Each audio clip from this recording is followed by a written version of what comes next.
The void between stars trembled with unnatural stillness as the superstar destroyer Executor emerged from a rip in hyperspace, its colossal form eclipsing entire planetary systems even before it had fully materialized. The Inner Sphere scanners, primitive in comparison to the vessel's technological sophistication, detected a sudden gravitational anomaly near the outer rim of the Lyran Commonwealth, sparking panic and confusion across multiple planetary command centers. Officers scrambled to interpret the readings, but nothing in their databases, no sensor calibration, no standard orbital mechanics, could explain the sheer mass and energy signature of the intruder. On board the Executor, Darth Vader's respirator hissed with controlled intensity as he surveyed the void before him, his black-gloved hands resting lightly on the command console. This was not merely an incursion. It was an opportunity to reshape the galaxy in a single, unrelenting sweep. Vader's entry into the Inner Sphere was no accident. The Force had guided the slipstream, exploiting weaknesses in the dimensional veil that separated realities. Every star map, every planetary registry he had reviewed in his meditative hours aboard the bridge suggested that this galaxy lacked a unifying command, a central authority strong enough to challenge his strategic acumen. Unlike the fractured systems of the Old Republic or the Fragile Rebellion, the Inner Sphere was a patchwork of factions, each harboring internal rivalries, mercenary conflicts, and political feuds. Vader understood the opportunities hidden in such chaos. Every disunity, every internal betrayal could be leveraged to extend Imperial dominion. He did not need allies, only submission and meticulous strategy.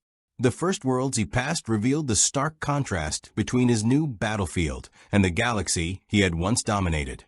Cities sprawled across continents, with designs both industrial and militaristic, yet they lacked the cohesion and fearsome efficiency that the Galactic Empire had instilled across its sectors. Massive mechs strode across plains, their hydraulic systems groaning under the weight of armor and weaponry that would have been considered archaic by Star Destroyer standards. Vader observed silently, analyzing the operational patterns, noting tactical formations, and recording the weak points in sensor arrays. These were formidable weapons, yes, but they were predictable. They lacked the unity of purpose that a single commanding will, the Emperor's or his own, could enforce. As the Executor approached the periphery of the Lyran Commonwealth, the first signal transmissions arrived from local planetary defenses. At first, they were formal communications, warnings tinged with diplomatic caution. Planetary governors issued ultimatums, declaring that any aggression would be met with all defensive measures available, citing treaties and mercenary contracts as deterrents. Vader listened only briefly, the mechanical hiss of his respirator marking his contempt for the empty words. When the messages concluded, he simply activated the ship's main targeting array, and the first display of destructive potential made the Commonwealth's defense grid reconsider the meaning of preparedness. One pulse from the Executor's turbolasers obliterated an orbital defense station without warning, vaporizing the massive kinetic barriers designed to protect the world below. From the perspective of Inner Sphere observers, the attack was both incomprehensible and terrifying. Communications collapsed under electromagnetic interference, and sensors overloaded trying to track the Executor's movements. Mech units attempting to engage the massive vessel were crushed not by direct fire, but by the sheer gravitational manipulation and energy projection of the Star Destroyer's advanced systems, which dwarfed any weapons known to the Inner Sphere. Even the combined firepower of entire battalions of BattleMechs, drawn from the Lyran Commonwealth's most elite regiments, barely registered a flicker across the hull of Vader's vessel. Their pilots realized almost instantly that this enemy was not merely superior, it was omnipotent by their standards. Vader's first landing on the Inner Sphere's political consciousness was not through conquest alone, it was through psychological dominance. He orchestrated small, surgical strikes across multiple systems simultaneously, forcing planetary rulers into reactive mode. Nothing could move fast enough to anticipate him. Fleets scrambled from the Draconis Combine, the Free Worlds League, and the Capellan Confederation, yet each response was delayed by the bureaucratic entanglements and slow communication networks inherent to the Inner Sphere. Vader's reputation preceded him instantly, even though none of these worlds had ever seen a Sith Lord. Reports spread of a black-armored figure who wielded unknown destructive energy, whose mere presence suffused enemy commanders with fear. The legend of Darth Vader was about to be born here, not through whispers across the stars, but through unmistakable, devastating reality. Within the Executor, Vader considered the broader implications of his arrival. The Inner Sphere's feudal structure, with its heavy reliance on planetary lords, mercenary corps, and privateer operations, was both a weakness and a tool.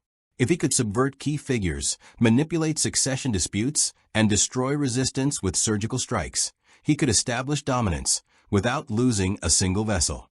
Unlike the Clone Wars or the Galactic Civil War, where extended campaigns strained supply lines and morale, this galaxy could be conquered systematically, world by world. Vader's strategic mind ran simulations in real time, the Force intertwining with his analytical prowess to predict responses, countermeasures, and likely betrayals. Each scenario confirmed a single truth: the Inner Sphere was not prepared for what had just arrived. As he moved deeper into the Lyran Commonwealth's territory, Vader's attention was drawn to a single planet whose surface teemed with technological potential. Its factories produced energy weapons, armor plating, and mech variants that, if integrated with Imperial systems, could create an unstoppable synergy. Recognizing opportunity, Vader prepared a landing party to infiltrate the planet's industrial hubs.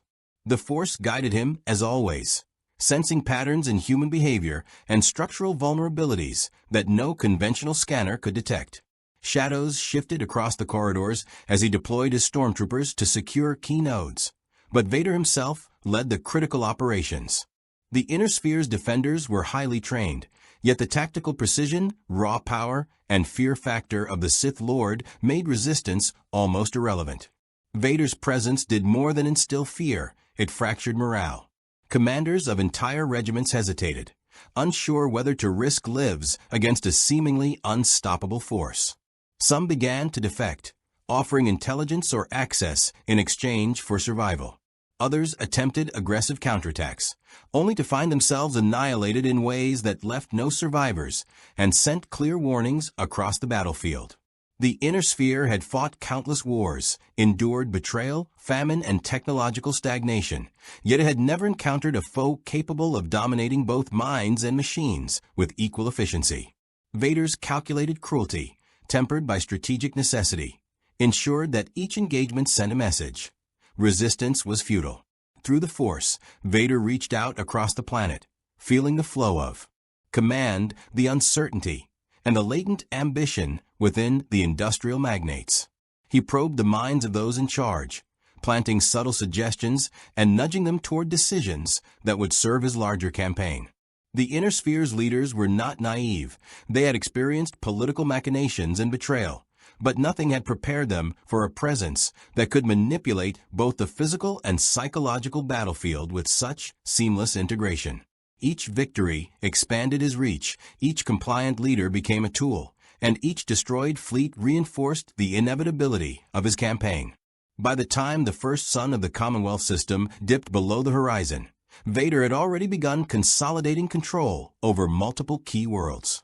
Skirmishes continued, but the psychological impact of his presence ensured that morale among Inner Sphere forces remained fragile.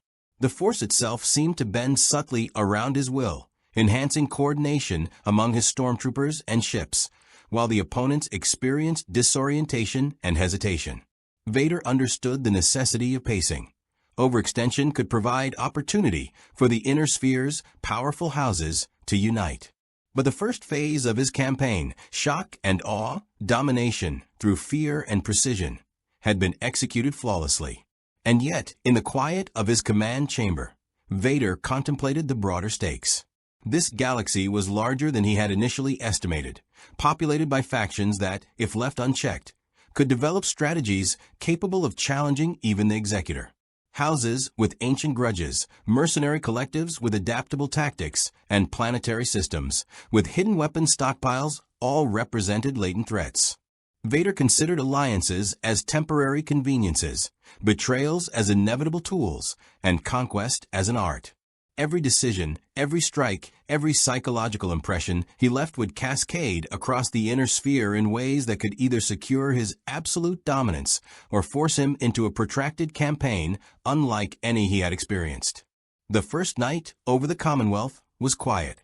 Below, cities still stood, factories still churned, and the occasional spark of resistance flickered among survivors. Above, the Executor hung in the void like a sentinel of inevitability, its massive turbolasers ready to unleash devastation, its sensors attuned to every signal. Vader allowed himself a moment of satisfaction, acknowledging the precision of his operation, the discipline of his troops, and the inevitability of his campaign. This was only the beginning. The Inner Sphere had met its first true invader, a force guided by both dark philosophy and relentless strategic genius. The galaxy would never be the same. If you want to see more characters enter the Star Wars galaxy, hit that subscribe button and drop the name of a character you'd want to see in the comments below. The following days in the Lyran Commonwealth were defined by a growing sense of dread that radiated from the Executor like a shadow across the stars. Local planetary command centers attempted to coordinate a response, pooling intelligence and deploying elite BattleMech regiments toward the Executor's projected path. Yet their coordination was fragmented by centuries of political rivalry, mistrust between houses, and outdated communications infrastructure. The mere presence of Darth Vader's flagship had introduced a variable so alien that standard tactics failed almost immediately. As a first engagement unfolded near the orbital perimeter of Tharkad, entire squadrons of BattleMechs found themselves outmaneuvered and outgunned, their weapons ineffective against the Executor's energy shielding. The few units that survived relayed panic transmissions to neighboring worlds, their voices trembling with disbelief at the sheer destructive capacity of this interdimensional war machine. Vader observed these skirmishes from the bridge, the Force sharpening his perception of every battlefield nuance. Even at full capacity, the Jedi and Sith warriors of his native galaxy had never encountered opponents with such unorthodox strategies, or with such uncoordinated responses. He could anticipate movement patterns of entire mech companies with minimal calculations, using the Force to enhance predictive analysis beyond the Executor's already formidable computing power. He had noted their reliance on sensor grids and predictable formation patterns, exploiting both with precision strikes from orbit.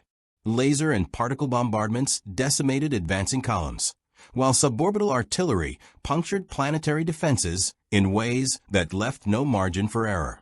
This was conquest through efficiency, a systematic unraveling of enemy morale before they had even fully grasped the nature of the threat. In the midst of these engagements, Vader considered the political ramifications of his arrival.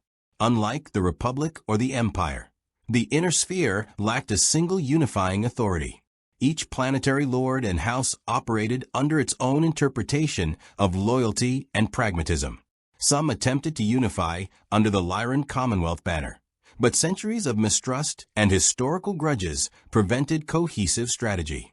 Vader exploited these divisions with subtle manipulations. He allowed communications to reach rival houses, intentionally leaving out key context, fostering suspicion, and sowing internal discord. Through the Force, he could influence minor decisions, nudging local leaders into overcommitment or internal conflict. Every mistake they made played directly into his overarching campaign strategy. Meanwhile, Vader deployed a specialized landing team to Tharkad's surface, comprised of elite stormtroopers and probe droids designed for rapid reconnaissance and battlefield control.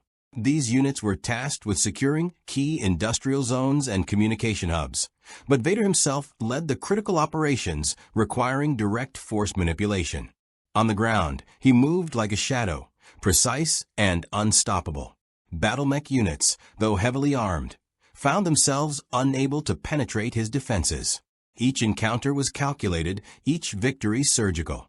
He absorbed the kinetic impact of every strike, countered every offensive maneuver, and used the Force to manipulate the environment, toppling bridges, collapsing tunnels, and redirecting molten reactor cores as instruments of war. For the inhabitants witnessing his methods, it was a force beyond comprehension. Vader's approach was not merely physical. He understood the psychological dimension of warfare, particularly in a culture so dependent on honor and reputation. Planetary governors and military commanders, already shaken by orbital bombardments, were now forced to contend with an entity whose very presence could warp perception and morale. He appeared at strategic points during key confrontations, using the Force to instill fear, confusion, and hesitation. Pilots and mech operators reported a disorienting presence that interfered with decision-making, while some soldiers experienced sudden, inexplicable panic in the middle of combat. By the time word reached House Merrick and other neighboring factions, Vader had established an aura of inevitability, a living embodiment of death and precision that no existing command structure could effectively counter. At the same time, Vader evaluated technological opportunities. The Inner Sphere's industrial and military infrastructure, though comparatively primitive, held potential if integrated with Imperial systems. Factories producing mech parts, energy weapons, and planetary defense turrets were mapped for targeted acquisition. Vader considered how to retrofit these assets, converting local production to serve his broader objectives. In combination with the Executor's own advanced arsenal, the Inner Sphere's resources could exponentially increase the lethality of his campaign. By capturing key engineers and scientists, he could assimilate their knowledge, applying Force-guided strategic insight to optimize production and battlefield application. This was not mere conquest. It was a transformation of an entire military-industrial complex to serve a singular, unstoppable will. Complicating his efforts were the sporadic efforts of mercenary bands and independent mech warriors who resisted submission. These groups were unpredictable, using guerrilla tactics and sudden ambushes to harass Imperial ground units. Vader anticipated these disruptions, deploying reconnaissance probes and Force-enhanced patrols to intercept insurgent movements before they could escalate into significant threats. Still, he respected their ingenuity. Any outright destruction of these independent forces could galvanize opposition across other systems. Instead, he allowed minor skirmishes to play out in ways that reinforced the impression of invincibility, showcasing the futility of resistance while avoiding unnecessary attrition that might weaken his primary objectives. The first coordinated planetary counterattack against the Executor itself provided Vader with a critical data point. A combined fleet from the Draconis Combine and the Free Worlds League attempted to intercept his path, relying on long-range missile volleys and energy pulse cannons. He responded with a combination of orbital maneuvers, shields optimized by Force-enhanced calculation, and targeted annihilation of command vessels. The battle, though brief, confirmed the Executor's overwhelming superiority and underscored the Inner Sphere's lack of cohesive strategy. Each enemy vessel destroyed sent a clear message to the surviving planetary lords. Resistance was both feudal and perilous. Beyond the battlefield, Vader contemplated the philosophical implications of his presence. The Inner Sphere, unlike the Galactic Empire, operated in a morally gray environment where loyalty and honor were often subordinated to survival and profit. He saw opportunity in exploiting these cultural norms, manipulating ambitions, and leveraging betrayal as a tool of war. The Force allowed him to probe for latent desires and insecurities, identifying individuals susceptible to persuasion or intimidation. Each compliant or coerced leader expanded his control without unnecessary bloodshed, further demonstrating that domination through strategic insight could be as effective as brute force. As the day drew to a close, Vader consolidated his gains across multiple key worlds. Command networks were disrupted, planetary defenses neutralized, and key industrial centers secured. His influence had already begun to ripple outward, creating uncertainty in neighboring sectors. Reports of an invincible black-armored figure commanding ships and mechs alike had spread rapidly, and even those who had not witnessed the destruction firsthand were affected by the growing mythos surrounding his campaign. Vader understood that perception was as critical as firepower. To the Inner Sphere, he was not merely an invader. He was an inevitability, a force whose presence demanded both caution and respect. The night over the Lyran Commonwealth offered no respite. orbital patrols and sensor drones remained active, monitoring for any unexpected opposition, while Vader reviewed his next moves with the precision of a master strategist. He understood the need for pacing and subtlety, recognizing that overextension could create vulnerabilities. Yet, the first phase of his invasion, shock, fear, and tactical supremacy, had been executed with unparalleled precision. The Inner Sphere had glimpsed the power of a being guided by both unparalleled technological mastery and the omnipresent reach of the Force. This was merely the opening chapter of a campaign that would forever alter the balance of power across an entire galaxy.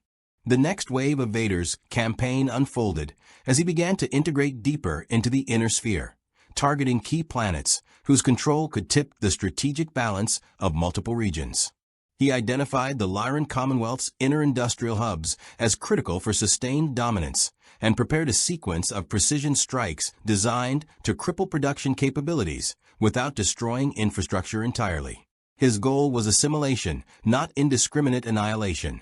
Factories, refineries, and research facilities would be seized intact and repurposed under his direct oversight. Imperial landing parties, coordinated by the Executor's command network and guided by the Force, descended upon these targets with surgical efficiency. Each team knew exactly which points to neutralize first, which engineers to detain or coerce, and which assets to commandeer for immediate operational use.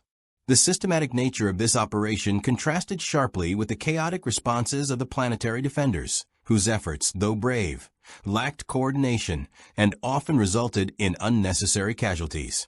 Vader himself led the most sensitive operations, appearing where the resistance was strongest. He moved with cold precision through the corridors of manufacturing complexes, manipulating the Force to anticipate attacks and neutralize threats without unnecessary force. Even elite mech pilots found themselves incapacitated by subtle shifts in gravity, misdirected sensors, or moments of sudden disorientation. In one instance, a group of Lyran mech warriors attempted a desperate counteroffensive to retake a factory, only for Vader to intervene directly. Using the Force, he disabled the command circuits of multiple mechs simultaneously, forcing the pilots to eject mid-combat. By the time the surviving defenders regrouped, the factory was under full Imperial control, and their morale was shattered by the realization that no individual or unit could outmatch a presence like Vader's. The psychological component of the invasion became increasingly apparent as news of Vader's actions spread across neighboring sectors. Civilian populations began fleeing planetary cores, creating humanitarian crises that inadvertently weakened defensive positions. Soldiers, engineers, and administrators alike were gripped by uncertainty, unsure of whether to resist or surrender. Vader exploited this confusion with subtle intimidation tactics. Brief appearances at command centers, silent meditations in battlefields where no one dared approach, and the sudden manifestation of Force-powered phenomena that left eyewitnesses questioning reality itself. Each action reinforced the perception that he was not merely a military adversary, but a supernatural agent capable of bending both the physical and mental world to his will. Meanwhile, the Inner Sphere factions began communicating more actively, realizing that a purely local response would be insufficient. Delegates from the Free Worlds League and the Draconis combined convened emergency councils, coordinating defensive strategies and attempting to pool intelligence on the Executor's capabilities. However, centuries of rivalries and mutual suspicion hampered cooperation. Each faction feared that sharing strategic insights could be exploited against them individually, and these fractures were precisely what Vader had anticipated. Through careful manipulation of intercepted communications and targeted strikes against liaison centers, he ensured that mistrust remained a critical vulnerability, turning potential allies into cautious, divided competitors.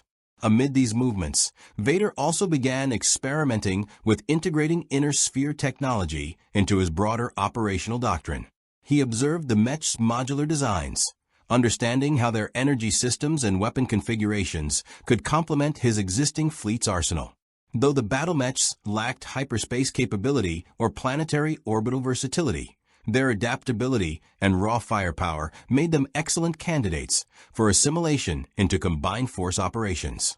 Engineers coerced under Imperial supervision began modifying select units, fitting them with enhanced energy shielding, optimized targeting systems, and compatible communication links to the Executor's command grid.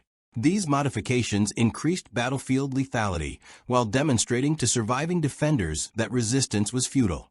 Every resource they had could be turned against them under Vader's guidance. Vader also took note of the Inner Sphere's sensor networks and early warning systems.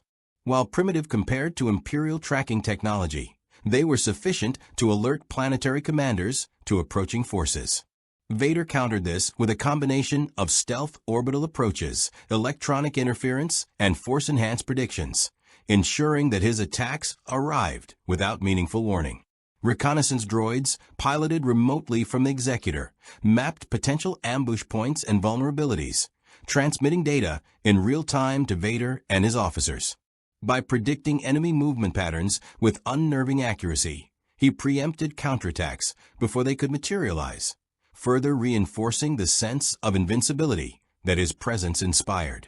The moral calculus of his campaign became apparent during interactions with captured planetary leaders. Vader offered terms that were both generous and terrifying. Compliance guaranteed survival, resources, and some degree of autonomy under Imperial oversight. Defiance guaranteed obliteration. Many governors, understanding the futility of direct resistance, chose submission.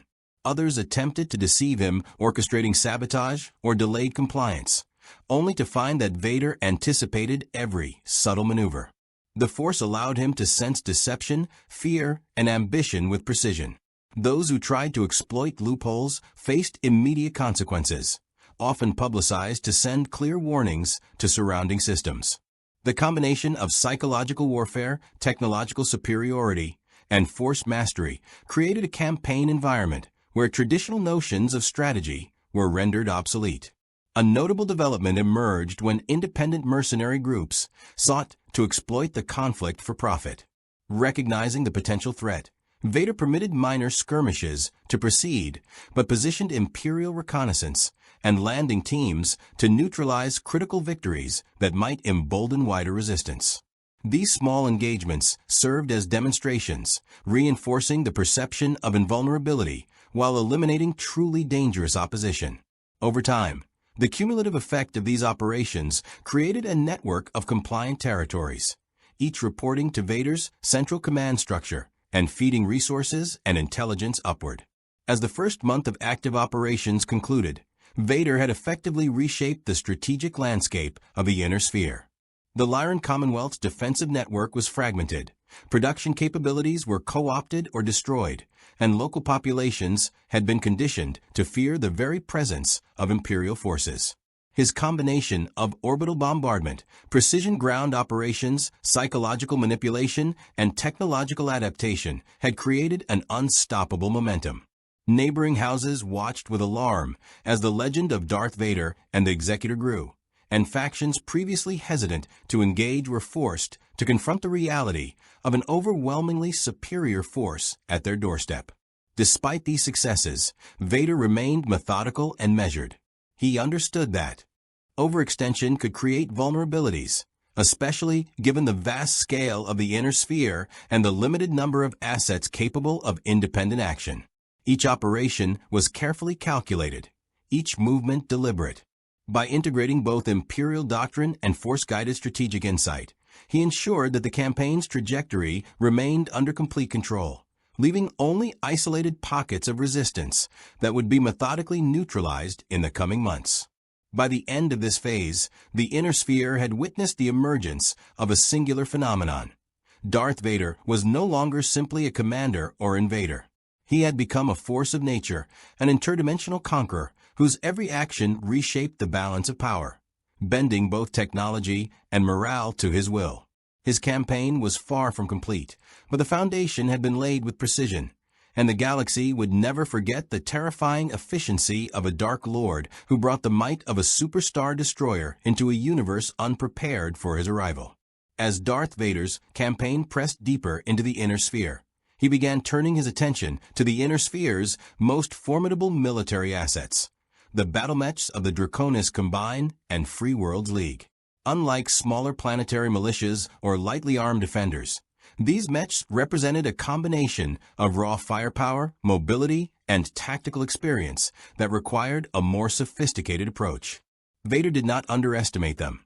He had studied their design and battle doctrines through long-range scans and intercepted communications. He understood that a direct confrontation, while feasible, would be costly without exploiting psychological advantage, precision targeting, and the force to predict pilot behavior. His approach was methodical. Identify the highest value units, neutralize their coordination networks, and co-opt or destroy them in ways that would maximize strategic gain while minimizing risk to his own forces. The first major encounter occurred on the planet Tharkad, where several Free Worlds League regiments had concentrated their forces.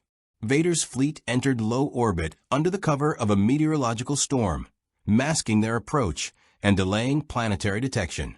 Orbital bombardment began with surgical strikes on command centers, artillery emplacements, and sensor arrays, leaving mech units partially blinded and disoriented. The Executor itself loomed above the planet like an apex predator, its presence a constant threat that forced the defenders into reactionary postures. As the first waves of mechs mobilized, Vader deployed specialized boarding teams, dropping directly into the midst of the chaos to further destabilize leadership structures and sow confusion among the pilots. Once on the ground, Vader displayed a level of tactical genius that rivaled even the most seasoned Inner Sphere commanders.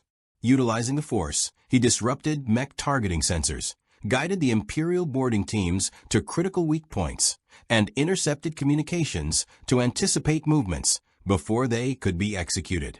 The Force allowed him to predict pilot reactions with near-perfect accuracy, enabling preemptive maneuvers that left the defenders disoriented. In one striking moment, a squad of heavily armed Davion mechs attempted a pincer maneuver on a vital refinery, only to find themselves neutralized by invisible barriers and sudden, force-augmented strikes that incapacitated their guidance systems. Their pilots were forced to eject mid-combat, a psychological victory that reverberated across other battlefronts. Beyond raw combat, Vader exploited the Inner Sphere's political structure to his advantage. He intercepted messages between planetary governors, house liaisons, and mercenary leaders, selectively leaking information or manipulating perceptions to encourage distrust and hesitation. By demonstrating the apparent futility of resistance while offering calculated terms of submission, he systematically eroded morale among the defenders. Some houses attempted to mount counterattacks with their remaining mechs and conventional armies, only to find that Vader's mastery of both technological warfare and the Force rendered their strategies ineffective. His presence created a pervasive sense of inevitability. Resistance seemed not only dangerous but meaningless, a sentiment that spread rapidly through communications networks and rumor among civilian populations. Simultaneously, Vader initiated the integration of captured mechs into his own forces. Engineers coerced under Imperial oversight retrofitted select units with enhanced targeting systems, improved energy shielding, and command links compatible with the Executor's fleet-wide network. This technological fusion dramatically increased battlefield efficiency, as BattleMechs now operated with near-perfect coordination alongside Imperial troops, and could be deployed both offensively and defensively with unprecedented precision. Vader's strategy was not merely destructive, it was adaptive, turning enemy assets into force multipliers that expanded his operational reach while maintaining psychological dominance. Throughout these campaigns, Vader also remained mindful of the potential for counterintelligence operations. The Inner Sphere was rife with espionage and sabotage networks, and he anticipated attempts to exploit vulnerabilities in his occupation. Using the Force, he detected hidden operatives and intercepts, neutralizing threats before they could disrupt his supply chains or strategic deployments. In one dramatic instance, an independent mercenary group attempted to assassinate him during a forward operation on a contested world. Vader anticipated their every move, allowing them to believe they had gained the advantage, before systematically neutralizing each operative without endangering his own forces. This level of foresight reinforced the perception of invincibility, further demoralizing opponents and instilling fear in even the most experienced mech warriors. The introduction of Executor's orbital artillery into inner sphere conflicts further amplified Vader's effectiveness.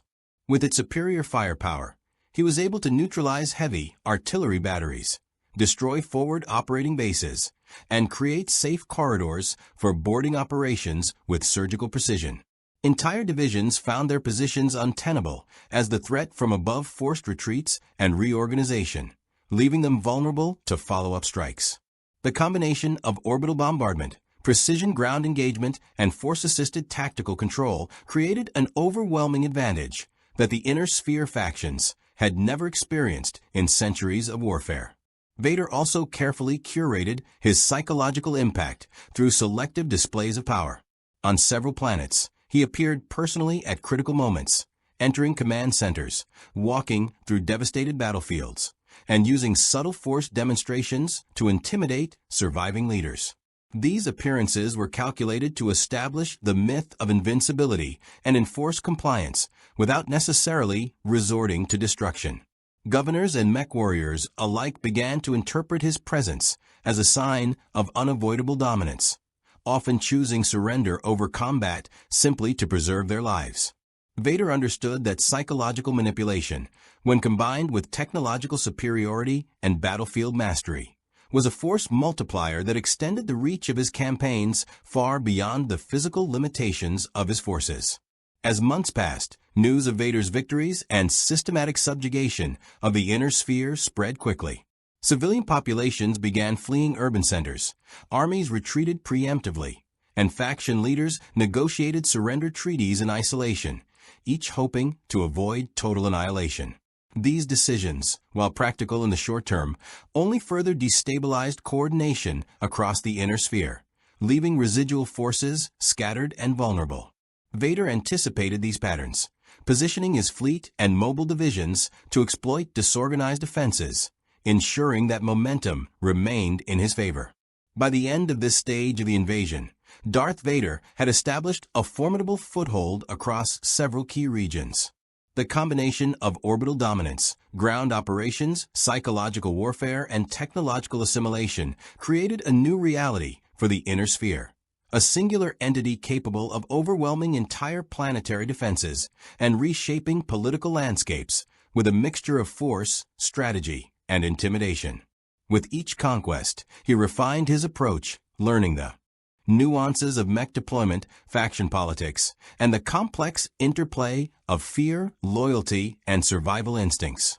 The inner sphere had encountered a power unlike any in its history, a master of war from beyond their universe, whose strategic mind and supernatural abilities made him effectively unstoppable. Vader's long-term objectives were now clear.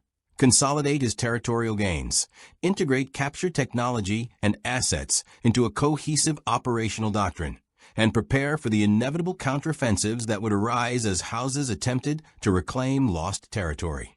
Each success served both immediate tactical purposes and the broader strategic goal of transforming the inner sphere into a theater entirely under his command, where the combination of imperial might and personal mastery of the Force created a hierarchy of dominance unparalleled in any universe. The coming months promised relentless campaigns, calculated maneuvers, and increasingly desperate opposition, as the inner sphere struggled to respond to the arrival of an interdimensional Dark Lord who refused to acknowledge limitations or compromise. The next phase of Darth Vader's invasion centered on destabilizing the strategic heartlands of the Free Worlds League. He recognized that defeating isolated planets was only part of the battle. To impose lasting dominance, he needed to disrupt the political cohesion and supply networks that enabled houses to marshal their mechs effectively. Communications hubs, orbital relay stations, and manufacturing facilities became primary targets, each strike executed with precision to cripple coordination without unnecessary destruction that could be later exploited for propaganda. Vader relied heavily on the Executor's fleet-wide sensors, using them to monitor not only military movements, but also the flow of information, troop morale, and logistical patterns. Every decision reflected a long-term understanding of warfare that transcended brute force, combining strategy, psychological warfare, and force-assisted anticipation of enemy responses. On the planet Trell, an industrial hub producing a significant portion of the League's heavy mechs, Vader orchestrated an assault that leveraged both orbital and ground assets simultaneously. The Executor's long-range weaponry systematically dismantled key defense installations, while boarding teams infiltrated the planet's command centers.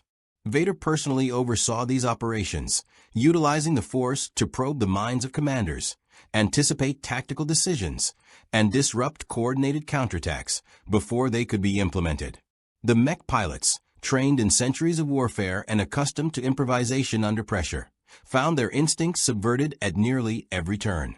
Their own strategies seemed transparent to an unseen hand, leaving them vulnerable to strikes that felt impossible to anticipate. While the focus was on military dominance, Vader also sought to manipulate political dynamics. The houses of the Free World League, fractured by historical rivalries and competing ambitions, proved susceptible to targeted disinformation. Vader intercepted diplomatic communications, planting subtle misinformation that amplified distrust between House leaders. He used selective demonstrations of power to reinforce his narrative. Mechs destroyed in ways that suggested betrayal from within, entire battalions neutralized with precision that implied pre-existing knowledge of enemy plans. These tactics caused hesitation in council meetings and slowed coordinated responses, forcing each house to reconsider not only their defense strategies, but their alliances. The introduction of captured inner sphere technology into Vader's arsenal began producing notable battlefield innovations. Mechs retrofitted with Imperial control systems, enhanced targeting software, and integrated into the Executor's command network allowed Vader to extend his influence across multiple planets simultaneously. Pilots of these converted units, coerced or persuaded to join his ranks, operated as both defenders and psychological weapons, demonstrating the futility of resistance through visible displays of loyalty and deadly efficiency. This integration created a hybrid force capable of rapid deployment and near-instantaneous tactical adaptation, presenting a challenge to even the most elite mech warriors who had previously relied on decentralized command for survival. Vader's strategic approach also accounted for the psychological toll of the Force on enemy combatants. During skirmishes, he amplified subtle fears and anxieties through mental manipulation, undermining confidence and prompting erratic decisions. This effect became especially pronounced among high-ranking officers, who, faced with the apparent inevitability of defeat, began issuing orders that prioritized survival over tactical coherence. Vader allowed these patterns to continue, exploiting the inner sphere's reliance on hierarchical command structures while maintaining strict control over his own forces. The combination of technological superiority, force manipulation, and psychological dominance created an environment in which enemy actions often played directly into his strategy. In addition to the League, Vader began probing the Draconis Combine. The Combine's disciplined military doctrine and centralized command presented a different kind of challenge, one where brute force alone could not succeed without careful disruption of chain-of-command efficiencies. Vader observed patterns of mech deployment, supply chain prioritization, and strategic communication, seeking the weak points in the Combine's otherwise rigid hierarchy. Using a combination of orbital artillery strikes and tactical raids by boarding teams, he dismantled forward operating bases and communication nodes while avoiding overextension of his own forces. Every operation was calculated to force the Combine to react defensively, divert resources, and misallocate units, while Vader maintained initiative. During a particularly tense engagement on New Avalon, a planetary capital with heavy mech defenses, Vader demonstrated the precision of his strategy. He guided an assault with the Force, predicting the movement of mechs across urban corridors, guiding his forces to exploit structural vulnerabilities, and neutralizing reinforcements before they reached the front lines. His intervention created cascading failures. Enemy units became bottlenecked, command communications overloaded, and tactical cohesion dissolved. Civilians and military personnel alike interpreted these maneuvers as evidence of an almost supernatural presence, reinforcing fear and surrender tendencies among defenders. Each operation doubled as a psychological statement, asserting dominance without requiring the full expenditure of energy or resources. Vader's approach extended beyond physical confrontations. He began employing covert tactics to destabilize planetary economies, leveraging knowledge of supply logistics and industrial output. Factories producing mech components were targeted with precision strikes designed to eliminate critical assembly capacity while leaving the surrounding infrastructure intact for potential Imperial occupation. Orbital sensors monitored energy grids, fuel depots, and transit hubs to identify vulnerabilities, enabling simultaneous disruption and rapid deployment of ground forces. These actions ensured that even planets not immediately under siege faced mounting systemic pressure, creating an environment in which resistance became increasingly unsustainable. Political manipulation remained a key facet of Vader's campaign. He selectively allowed communications to remain operational, seeding rumors and false intelligence that encouraged panic and mistrust. Prominent House leaders who attempted coordinated counterattacks often found their orders undermined by internal doubts, leading to fractured offensives and misaligned deployments.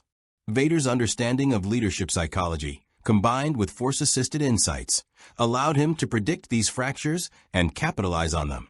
The Inner Sphere's strengths, loyalty, tradition, and hierarchy became vulnerabilities under his calculated pressure, demonstrating that domination could be achieved as effectively through perception and manipulation as through direct combat. As skirmishes expanded across multiple systems, Vader's methods became a template for Imperial control. He began integrating captured mechs, orbital platforms, and planetary fortifications into a unified strategy that leveraged the Inner Sphere's own resources against them. Pilots coerced into compliance, tactical officers subjugated under intimidation, and entire planetary economies aligned under his command created an operational synergy previously unseen in the galaxy. Vader's presence redefined the rules of engagement. Superior strategy, technological adaptation, and force-guided intuition combined to render traditional Inner Sphere tactics largely obsolete. Even the most resourceful commanders found themselves reacting to a combination of overwhelming firepower, preemptive strikes, and psychological manipulation, leaving little room for improvisation. The consolidation of Vader's influence within the Inner Sphere reached a new level as he turned his attention toward neutral systems and minor factions, understanding that leaving these territories unchecked could provide his enemies with staging grounds for rebellion. Each minor planet presented a different challenge, from lightly defended agricultural worlds to frontier outposts with small but highly skilled mech units capable of striking unexpectedly. Vader applied a combination of orbital intimidation and selective engagement, demonstrating the Executor's firepower in controlled shows of strength that compelled local leaders to submit or face annihilation. These calculated demonstrations were not indiscriminate. They were psychological instruments designed to instill awe and fear while conserving his forces for the larger battles ahead. On a lightly fortified system near the periphery of the Free Worlds League, Vader executed a campaign of precision strikes aimed at key infrastructure and communication nodes, while leaving civilian centers largely intact. Using the Force, he influenced local commanders' perceptions, causing misinterpretation of his movements and fostering internal discord. Supply convoys were intercepted, strategic decisions delayed, and minor skirmishes orchestrated to reinforce the impression of an unstoppable, omnipresent force. By systematically destabilizing these smaller factions, Vader not only extended his territorial control, but also created a domino effect. Minor systems fell quickly, and neighboring worlds surrendered preemptively, convinced that resistance was futile. Meanwhile, the major houses of the League were beginning to recognize a pattern. Their intelligence reports indicated that Vader's strikes were not random. Each engagement was methodically designed to weaken both military and political cohesion. Commanders observed that each of their tactical victories was short-lived. As reinforcements failed to arrive on time, supply lines faltered, and critical decisions were second-guessed due to internal mistrust. Vader's combination of force foresight and tactical brilliance left them grappling with uncertainty at every turn, a challenge far beyond conventional combat measures. The psychological strain on leadership caused miscalculations, miscommunications, and sporadic infighting, creating openings that Vader exploited with methodical precision. The introduction of hybridized technology became even more pronounced during this phase. Captured inner sphere mechs were retrofitted with advanced targeting systems, hyper-responsive servos, and sensor arrays integrated with the Executor's network. Pilots forced into service found themselves operating in a system that allowed Vader to anticipate movements, coordinate attacks, and respond instantaneously across planetary distances. The technological advantage created a cascading effect on morale. Seeing fellow mech warriors co-opted into the enemy ranks induced fear, while the seeming omnipotence of Vader's foresight eroded confidence even among seasoned commanders. This merging of inner sphere machines with Imperial technology highlighted the adaptability of Vader's strategic mind and his willingness to exploit every asset available. Vader's attention then turned to the Capellan Confederation, a faction whose centralized governance and disciplined military doctrine presented a unique test of his abilities. Unlike the fragmented houses of the League, the Capellan chain of command allowed for rapid deployment and coordinated defenses. Vader approached cautiously, employing a combination of subterfuge and selective force projection.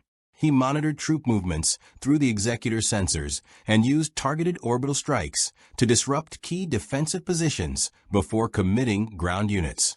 Force-assisted interrogation of local officers revealed both strategic intentions and internal fears, enabling Vader to manipulate outcomes without fully engaging the main army, conserving his strength for decisive confrontations. During a crucial engagement over the industrial world of Arcturus, Vader demonstrated the precision of his operational philosophy. Orbital bombardments disabled key production facilities, while boarding teams infiltrated the planetary capital to seize control of command infrastructure. Pilots operating hybrid mechs, now integrated into his command network, executed coordinated maneuvers that neutralized local defensive positions before the Capellan forces could mount an organized response. Vader's personal presence on the battlefield amplified the psychological impact. The mere knowledge that he was actively directing operations through the force induced hesitation and uncertainty among enemy units. The effect was compounded by his ability to anticipate and counter tactical decisions in real time, a feat that few in the inner sphere could comprehend. Beyond direct conflict, Vader sought to secure the loyalty of conquered populations through controlled propaganda and selective demonstration of governance. He emphasized the inevitability of his victory, creating an impression that cooperation would yield stability, while resistance would result in annihilation. Civilians were given limited autonomy under Imperial oversight, and local administrators were retained under duress, serving as both operational tools and symbolic instruments of control. By blending fear, respect, and strategic accommodation, Vader constructed a political environment where opposition became increasingly unlikely. Even when clandestine resistance movements arose, they were often quickly neutralized by preemptive intelligence gathered through force-assisted scrutiny. The integration of inner sphere intelligence networks with Imperial command allowed Vader to preemptively address potential threats before they materialized. Scout units, both human and mech-based, reported on logistical movements, troop concentrations, and industrial activity. Vader coordinated responses across vast distances, ensuring that minor disturbances were addressed swiftly while major engagements were orchestrated according to long-term strategic objectives. This capability elevated his operational tempo beyond anything the inner sphere had encountered, rendering conventional defenses obsolete and forcing factions to reconsider both strategy and alliances. In the midst of these operations, Vader also began experimenting with psychological manipulation of high-ranking enemy officers. By subtly influencing dreams, amplifying existing doubts, and revealing vulnerabilities through the Force, he eroded confidence and induced misalignment between strategy and execution. Officers found themselves questioning the reliability of their subordinates and the wisdom of their own decisions.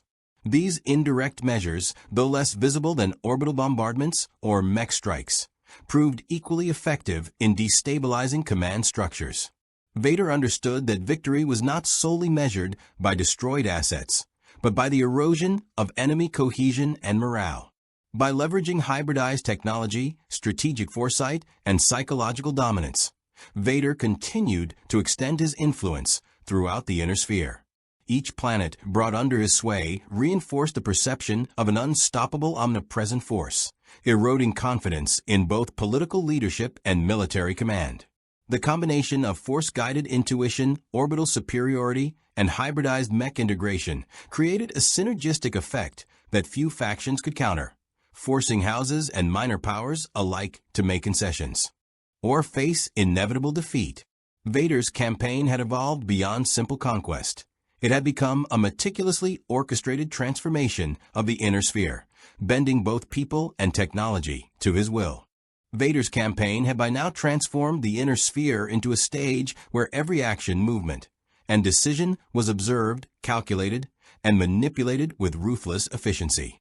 The major powers of the region, the Draconis Combine, the Lyran Commonwealth, and the Free Worlds League, were beginning to recognize that traditional military doctrine was insufficient against an enemy who combined superlative technology, strategic brilliance, and the almost supernatural insight granted by the Force.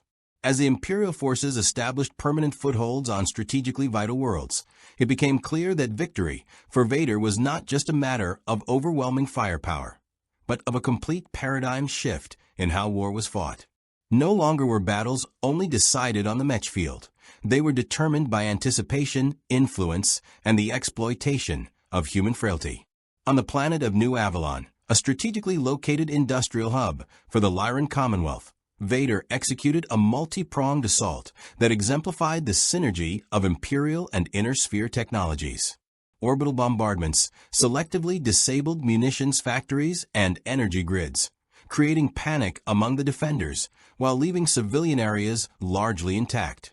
Ground operations, spearheaded by hybrid mech units controlled through the Executor's command network, moved with precision, cutting off supply lines and neutralizing elite Lyran battalions before they could establish a coherent counterattack.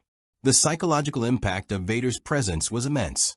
Commanders reported hallucinations of impossible maneuvers, as if their enemy knew every intention before it was enacted.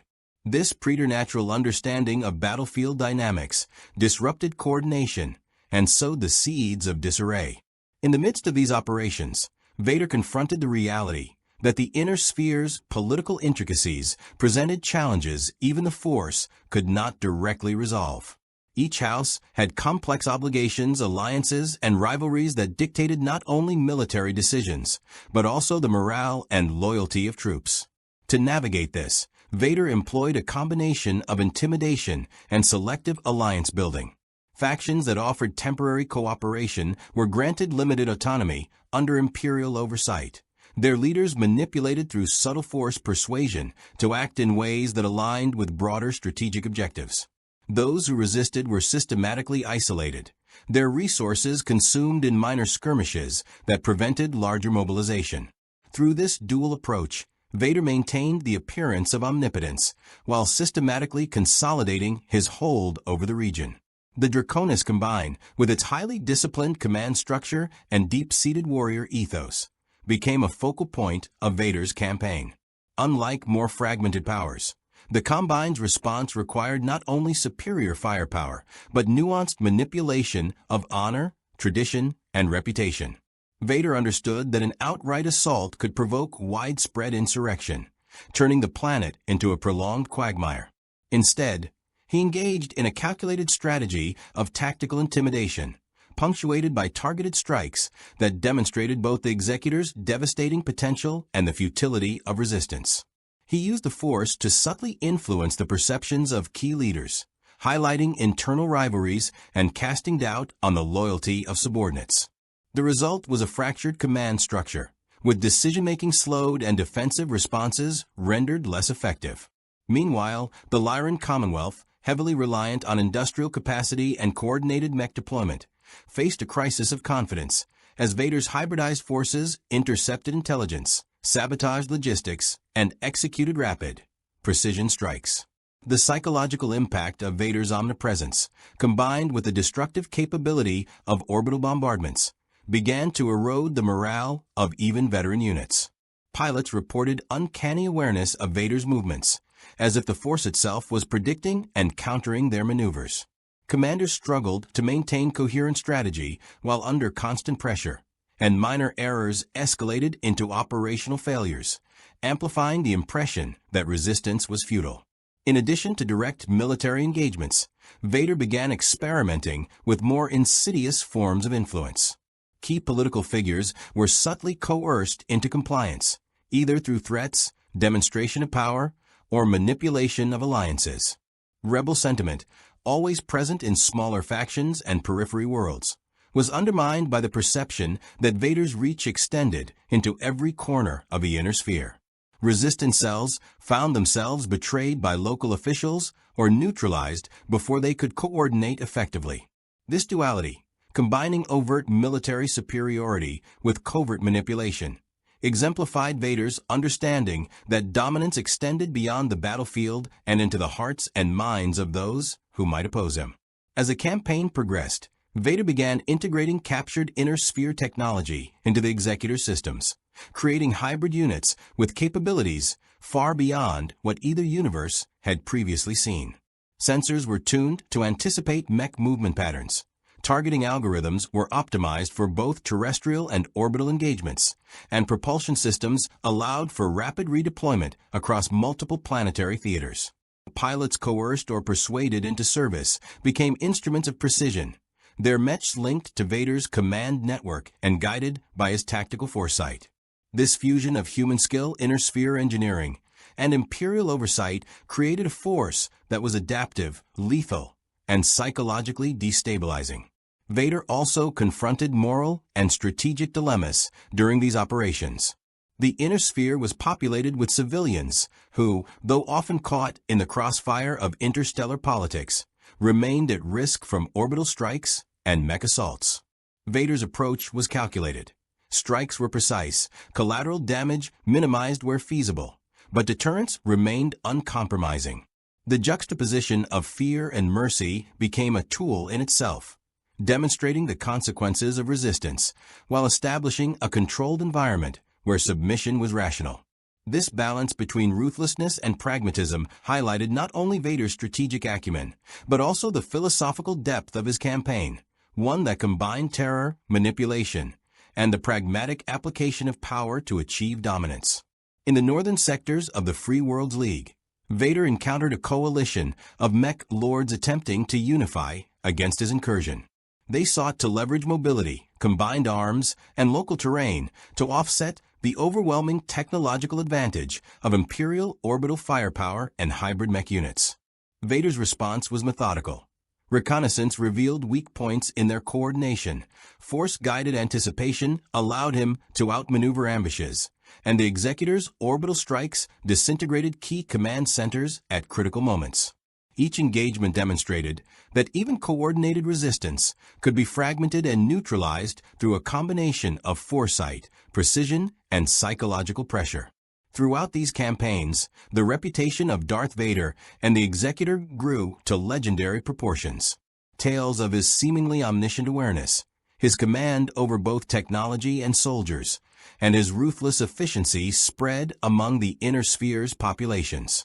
Minor rebellions were preemptively quelled not just through military might, but through the fear that their actions were already anticipated. The moral calculus of leaders shifted. Compliance became rational. Dissent appeared suicidal. Vader's campaign was as much about shaping perception as it was about physical conquest, an advanced form of psychological warfare enabled by the Force and technological supremacy. By exploiting the combination of hybridized mech technology, orbital superiority, and force-enhanced anticipation, Vader systematically dismantled the structures that had previously sustained the Inner Sphere's defense. He created a cascading effect where each victory reinforced the perception of inevitability, compelling factions to capitulate preemptively. Even the most disciplined commanders were forced to reconsider strategy under the pressure of constant surveillance, precision strikes, and the knowledge that Vader could anticipate and counter their every move. The inner sphere was transforming world by world, under the inexorable force of a Sith Lord whose understanding of warfare had transcended conventional boundaries. The consolidation of Imperial power across the inner sphere had reached a point where open conflict was no longer the sole instrument of control. Darth Vader's presence had fundamentally altered the strategic landscape, forcing the major powers to confront not only an existential threat, but also the reality that traditional political maneuvering was insufficient. The balance of power that had defined the inner sphere for decades, rival houses, shifting alliances, and fragile truces, was now subject to a force capable of dictating terms from orbit, on land, and through the minds of those who dared resist. In this new reality, every decision, every movement, and every battle had to be weighed against the certainty of Vader's preemptive calculation.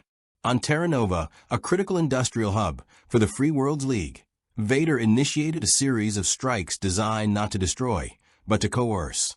Factories producing high-end mechs were left partially intact, their output diverted to support Imperial objectives under the supervision of Vader's hybridized forces. Pilots and engineers were conscripted through a combination of intimidation and subtle force persuasion, bound to service while maintaining a veneer of autonomy. The psychological impact of this approach was profound. Defenders realized that open defiance not only failed to halt the executor, but also risked their own autonomy and survival. Vader's methodical expansion was now as much about integrating the inner sphere's capabilities as it was about conquest, creating a self-reinforcing cycle of control that strengthened Imperial dominance. Vader's use of the Force continued to redefine the dynamics of warfare. Unlike conventional espionage or reconnaissance, his ability to sense intent and anticipate reactions allowed him to disrupt plans before they fully formed. Commanders found that coordinated attacks unraveled almost immediately, as if their strategies had been pre-scripted by an unseen hand. This precognition extended beyond the battlefield. Political maneuvers, alliances, and internal disputes within houses were subtly manipulated to favor Imperial interests. In some cases, entire factions capitulated preemptively, swayed not by the threat of destruction, but by the understanding that Vader's presence rendered resistance pointless. The Force had become an extension of strategy, a tool as precise as any orbital strike or mech barrage. In the Draconis Combine, the impact of Vader's psychological dominance was especially pronounced. The rigid codes of honor and loyalty that had long structured military and political life were now used against them. Vader exploited rivalries between daimyos, created doubt among trusted generals, and orchestrated tactical missteps that would have been inconceivable without insight into both the Force and human behavior. When orbital bombardments targeted supply depots that were symbolically significant rather than strategically critical, the Combine's morale cracked in ways conventional warfare could not achieve. By combining visible destruction with invisible manipulation, Vader ensured that each victory reverberated far beyond the immediate battlefield. Meanwhile, in the Lyran Commonwealth, similar patterns emerged.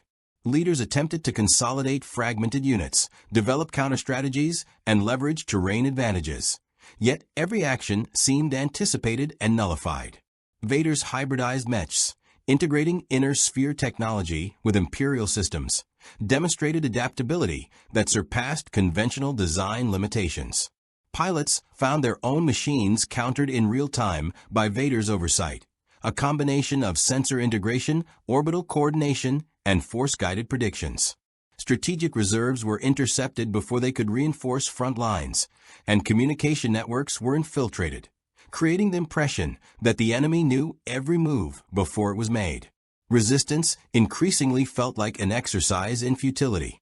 As the Executor projected power deeper into the periphery worlds, Vader began encountering independent operators and mercenary factions. Smugglers, rogue mech lords, and clandestine organizations attempted to exploit perceived gaps in Imperial deployment, often with devastating results. Vader responded with surgical strikes, targeted psychological manipulation, and selective coercion. Unlike full-scale military engagements, these operations required a combination of subtlety and precision, Orbital sensors identified critical assets, covert teams neutralized key targets, and the Force guided Vader in anticipating betrayal or deception. By the end of each campaign, independent factions were either absorbed, neutralized, or coerced into compliance, further consolidating the inner sphere under the shadow of the Executor. The complexity of the campaign increased as Vader engaged with factions that had no direct interest in his initial objectives. Some houses sought to broker peace or neutrality, others to manipulate Imperial power for their own ends. Vader's approach was consistent. He assessed potential threats, leveraged the Force to influence decision-making subtly, and allowed tactical autonomy only when it served overarching objectives. This flexibility created a dynamic campaign environment where outcomes were determined by a combination of strategic brilliance, technological superiority, and psychological manipulation. Factions learned quickly that overt aggression was dangerous, but subterfuge carried its own perils under Vader's penetrating insight. Vader's integration of captured technologies continued to redefine the theater of war. BattleMechs retrofitted with Imperial systems became capable of operating in unprecedented ways, combining agility, firepower, and sensor integration that outmatched even the most sophisticated inner sphere units. Orbital support ensured rapid redeployment, sustained supply lines, and precision targeting that left defenders disoriented. The synergy between Imperial command protocols and inner sphere engineering created a force multiplier. Every victory expanded capabilities, every captured mech became a tool for further dominance, and every engagement reinforced the inevitability of Imperial success. Throughout these operations, the human element remained central. Pilots, engineers, and commanders were forced to reconcile fear, loyalty, and survival instincts with the reality of Vader's omnipresence. Some resisted, attempting guerrilla tactics or sabotage. Yet even these efforts were anticipated and countered with chilling efficiency. Others were swayed by subtle persuasion, aligning temporarily with Imperial objectives or providing intelligence that reinforced the campaign. Vader's understanding of human psychology, amplified by the Force, allowed him to manipulate both individuals and organizations in ways that traditional military doctrine could not account for. As Imperial influence solidified across multiple sectors, Vader's reputation became a strategic asset. Tales of his tactical foresight, lethal efficiency, and psychological dominance spread rapidly, undermining resistance morale before battles were even fought. This reputation acted as both deterrent and weapon, compelling factions to capitulate or negotiate under terms favorable to Imperial objectives. The inner sphere was transforming not through sheer destruction alone, but through a calculated orchestration of fear, awe, and strategic integration. The galaxy had never seen a force that combined technology, skill, and preternatural insight so seamlessly, and Vader leveraged every advantage to shape a new order. The inner sphere's final attempt to resist Darth Vader's advance coalesced not around a single house, but around a fragile convergence of desperation. Leaders who had spent lifetimes undermining one another now recognized that the Executor's shadow represented an extinction-level threat to their autonomy. Secret summits were convened on marginal worlds, guarded by elite mech units and shielded by electronic countermeasures that would have seemed excessive in any other era. Intelligence chiefs pooled data, comparing notes on Imperial movements, Force-enabled precognition, and the terrifying consistency with which Vader dismantled resistance. For the first time in generations, the inner sphere faced a common enemy that could not be negotiated with, bribed, or outlasted through attrition. The coalition's strategy hinged on a single premise: deny Vader the ability to control the battle space from orbit. Analysts concluded that as long as the Executor remained operational and unchallenged, every surface engagement was effectively predetermined. To that end, a multi-pronged plan was developed, combining massed naval forces, experimental weapon platforms, and a sacrificial lure designed to draw Vader into a decisive confrontation. The plan was risky to the point of recklessness, relying on precise timing, coordination between historically antagonistic factions, and the hope that sheer scale could momentarily overwhelm Imperial advantages. It was not a plan born of confidence, but of necessity. The chosen battleground lay near a strategically insignificant system, its value derived solely from its proximity to multiple hyperlanes and the presence of a dense asteroid field. The Coalition believed this environment could constrain the Executor's maneuverability and disrupt its sensor superiority. Fleets assembled in secrecy, jump ships and warships staging in staggered formations to avoid detection. Experimental platforms, some incomplete, others barely tested, were pressed into service, their crews fully aware that survival was unlikely. Every commander understood that this was not a battle for victory in the traditional sense, but for the chance to change the trajectory of the war. Vader sensed the convergence long before the first shots were fired. The Force offered no illusions about the intent behind the Coalition's movements, only a shifting tapestry of resolve, fear, and desperation. Rather than avoid the confrontation, Vader chose to engage on his own terms. The Executor altered course, its immense bulk moving with deliberate inevitability toward the ambush point. Imperial escorts repositioned, forming layered defensive screens, while orbital assets prepared for sustained engagement. Vader's decision was not driven by arrogance, but by calculation. Eliminating the Coalition in a single, overwhelming engagement would extinguish organized resistance across the Inner Sphere. The opening moments of the battle shattered any remaining illusions about parity. Coalition fleets emerged from jump points in disciplined formations, unleashing coordinated barges aimed at saturating Imperial defenses. Energy weapons flared across the void, missiles and kinetic projectiles converging on the Executor's shields. For a brief moment, the sheer volume of fire appeared to strain Imperial systems, shield harmonics fluctuating under the assault. Coalition commanders seized the moment, committing reserves and deploying specialized units designed to exploit any weakness. It was the most unified action the Inner Sphere had managed in generations, and it unfolded with a grim determination born of collective survival instinct. Vader responded with controlled escalation. Imperial counterfire was precise, not indiscriminate, targeting command vessels, logistics hubs, and sensor platforms with surgical efficiency. TIE squadrons surged forward in disciplined waves, their coordination enhanced by Vader's direct oversight. The Force guided targeting solutions, anticipating evasive maneuvers and counterattacks before they fully materialized. Coalition ships began to fall, their formations unraveling as communication networks were disrupted and command hierarchies collapsed. What had begun as a calculated gamble rapidly devolved into a test of endurance against an opponent who dictated the tempo of every exchange. Within the asteroid field, the battle took on a chaotic intensity. Coalition units attempted to use the dense environment to mask movements and launch surprise attacks, only to find Imperial sensors adapting in real time. Vader's awareness extended beyond conventional detection, perceiving intent and motion through the Force itself. Ambushes were preempted, flanking maneuvers countered with uncanny precision. Imperial vessels exploited gaps with ruthless efficiency, turning the very terrain meant to protect the Coalition into a killing ground. Each failed maneuver compounded the psychological toll on Coalition crews, eroding confidence and cohesion.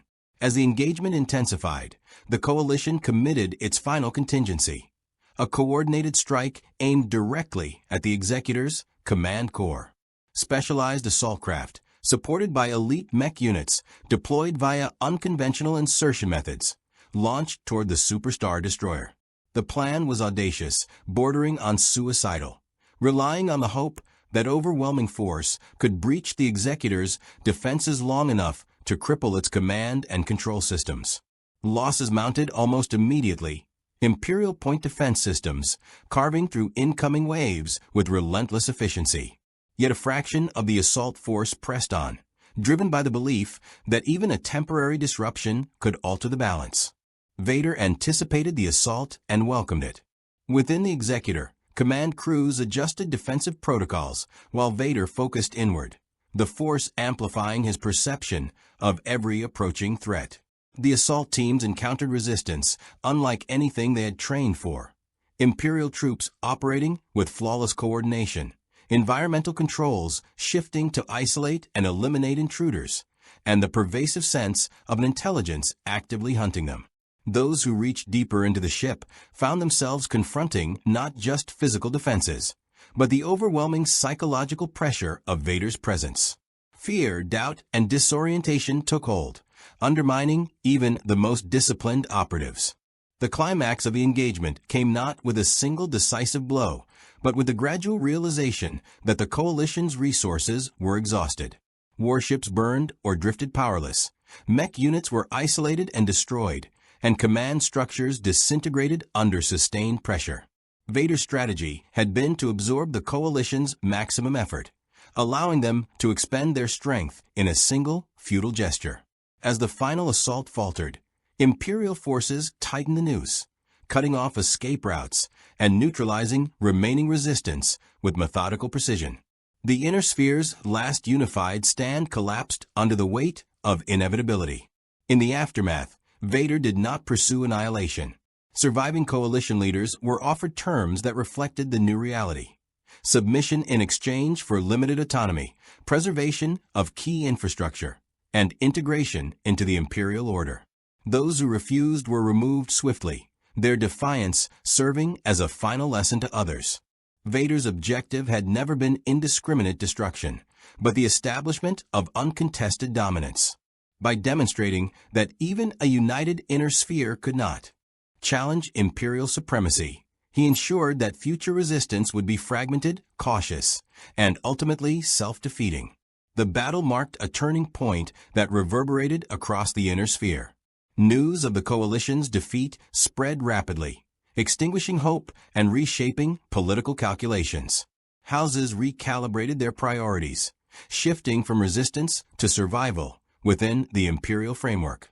Mercenary groups disbanded or pledged service, and independent worlds sought accommodation rather than confrontation. Vader's presence became an immutable fact of life, a constant reminder that the age of fractured power struggles had ended. The Inner Sphere now stood on the threshold of a new era, one defined not by internal rivalry, but by the will of a single, unchallenged conqueror. The consolidation of Imperial authority across the Inner Sphere unfolded with a discipline and patience that confounded even the most cynical observers. Vader understood that conquest did not end with military victory. It matured through administration, legitimacy, and the reshaping of incentives. The executor remained a visible symbol of supremacy, but day-to-day control was delegated through a layered hierarchy of Imperial governors, military prefects, and locally retained officials who understood their worlds better than any off-world administrator could. This approach avoided the paralysis that often followed sudden regime change, allowing commerce to continue, food to flow, and infrastructure to function with minimal disruption. Stability, not terror, became the empire's primary instrument. The great houses were handled with tailored precision. Those that capitulated early were rewarded with preserved titles and expanded trade privileges, their loyalty secured through mutual benefit rather than coercion alone.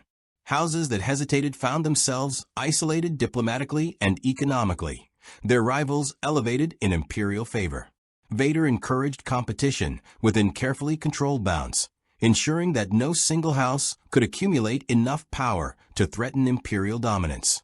The Inner Sphere's traditional balance of power was not destroyed but repurposed, transformed into a self-regulating system that reinforced Imperial authority through ambition and rivalry redirected towards sanctioned objectives.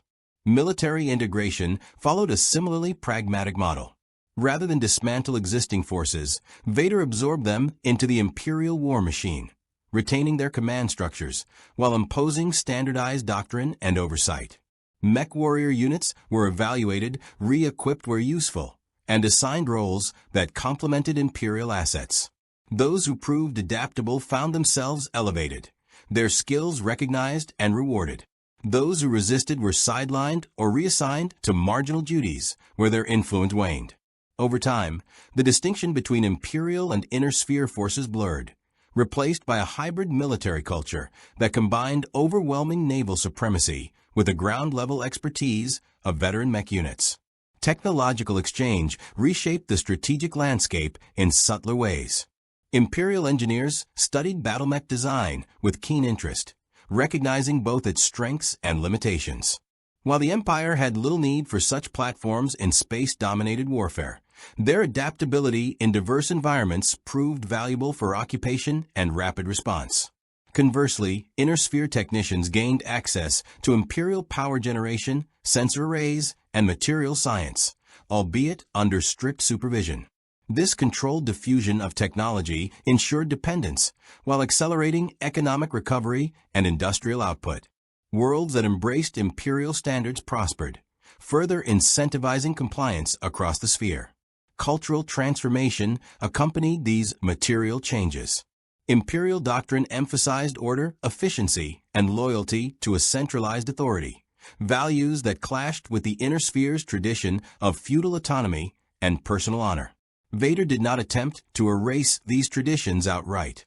Instead, he reframed them, encouraging narratives that aligned honor with service, legacy with stability, and ambition with imperial advancement. Educational reforms, media oversight, and carefully curated symbols reinforced this synthesis. Over time, a new generation emerged for whom imperial rule was not an imposition, but the defining context of their lives. The Jedi and the Force, concepts alien to most of the Inner Sphere, remained deliberately obscured. Vader recognized that overt displays of such power could provoke fear or inspire resistance rooted in superstition.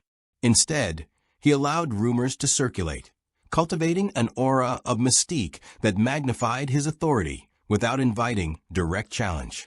Those who encountered the Force firsthand rarely spoke of it openly, their experiences filtered through layers of disbelief and rationalization. This ambiguity served Vader well, preserving the psychological advantage of the unknown while minimizing cultural backlash.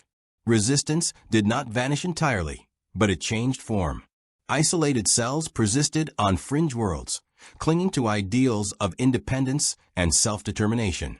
Vader treated these remnants as manageable variables rather than existential threats. Intelligence operations infiltrated and dismantled networks with quiet efficiency, often before they could act. In some cases, resistance leaders were offered integration rather than execution, their talents redirected toward imperial goals. This approach denied insurgencies the martyrdom that might have fueled wider rebellion, reducing opposition to a series of contained, localized disturbances. Economically, the Inner Sphere entered a period of unprecedented growth. Secure trade routes, standardized regulations, and imperial investment revitalized stagnant industries. Worlds that had suffered under constant warfare found relief in predictable governance and access to broader markets. While wealth distribution remained uneven, the overall expansion created opportunities that tempered resentment. For many citizens, imperial rule became synonymous with prosperity, a stark contrast to the instability that had defined previous eras. This material improvement proved more persuasive than any ideological argument. Vader's ultimate legacy within the Inner Sphere was not merely conquest, but transformation. By imposing an external order, he ended centuries of cyclical conflict that had drained resources and lives without producing lasting resolution. The cost was autonomy, a price many found acceptable when weighed against the alternative. The Inner Sphere did not become a mirror of the Galactic Empire, nor did it retain its former identity unchanged. It evolved into something new, a hybrid polity shaped by imperial discipline and local tradition, bound together by a shared recognition of Vader's unassailable authority. As years passed, the Executor's presence became less frequent, its shadow receding from daily life even as its influence remained omnipresent. Vader's attention shifted to broader imperial concerns, confident that the structures he had established would endure. The Inner Sphere, once defined by perpetual rivalry and fragmentation, now stood as a testament to the effectiveness of decisive, calculated conquest. Its future would unfold under the watchful eye of an empire that had proven both its power and its capacity to rule. The collision between Darth Vader's imperial might and the fractured politics of the Battletech Inner Sphere produced an outcome that neither side could have fully anticipated. What began as an invasion driven by overwhelming force evolved into a comprehensive reordering of an entire civilization. Vader's success lay not only in the destructive potential of the Executor or the terror inspired by his presence, but in his understanding that lasting dominance required more than fear. By reshaping incentives, preserving useful institutions, and offering stability where chaos had reigned, he transformed conquest into governance. For the Inner Sphere, the loss of independence was profound, yet it came with an end to the endless succession wars that had defined its history. Worlds once locked in cycles of retaliation and attrition found themselves part of a larger, more predictable system. The great houses survived, altered but intact, their ambitions redirected rather than extinguished. Military traditions endured within a broader imperial framework, and technological exchange accelerated development in ways internal conflict never had. The price of peace was submission, but the reward was a future no longer consumed by perpetual war. Vader's role in this transformation underscored a central theme of the encounter. Power, when applied with restraint and foresight, could reshape entire societies without reducing them to ashes. His refusal to indulge in indiscriminate destruction preserved the Inner Sphere as a functioning asset rather than a ruined trophy. In doing so, he demonstrated a form of authority that was as pragmatic as it was absolute, blending intimidation with opportunity to secure loyalty. The Force amplified his presence, but it was his strategic clarity that ensured enduring control. In the end, the Inner Sphere became neither a conquered wasteland nor rebellious frontier. It emerged as a stabilized domain within a larger imperial order, its identity altered but not erased. The legacy of Vader's invasion would be debated for generations, framed alternately as tyranny imposed from beyond the stars or salvation from self-inflicted ruin.